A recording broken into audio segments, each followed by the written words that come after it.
So I have a 93-year-old Filipino Tagalog-speaking patient who was otherwise fairly healthy, despite having CAD and mild diastolic heart failure, who presented to the emergency room with a history of what sounded like a syncopal episode, and basically brought her a pretty significant workup.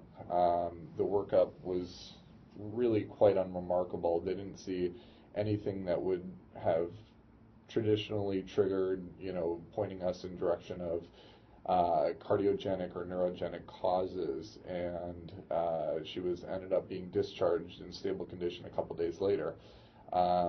We had her follow up with neurology as an outpatient, and neurology didn't seem to think that there was a neurogenic cause, so thought it was more likely to be cardiogenic based on what sounded like could be plausible for syncope, although still not entirely clear.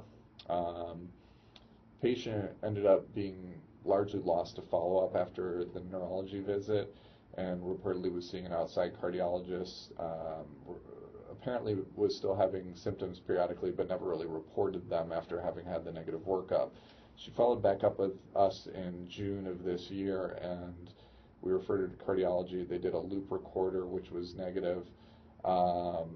Again, thought unlikely to be cardiogenic, so we were having this dilemma, and I actually had a medical student with me. So we'll go to the next slide, and reviewed the history with a medical student who thought that it could be jokingly psychogenic after we had a pretty psychiatric heavy morning of patients on our patient load, and we posed a question to the patient's grandson who was there to help translate, and basically didn't provide us any new information until we left. Oh,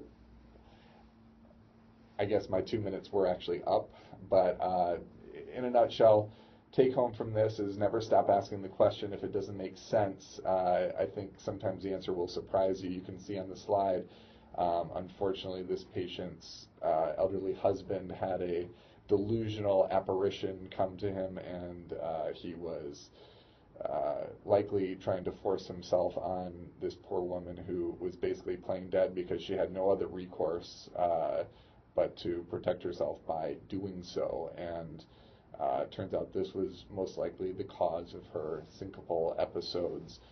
Very sad case, working with APS and just outside resources to try and get the husband out of the house just because there's too many safety issues. Thanks again. Hope you guys all enjoy Hawaii. See you back on the mainland. Take care.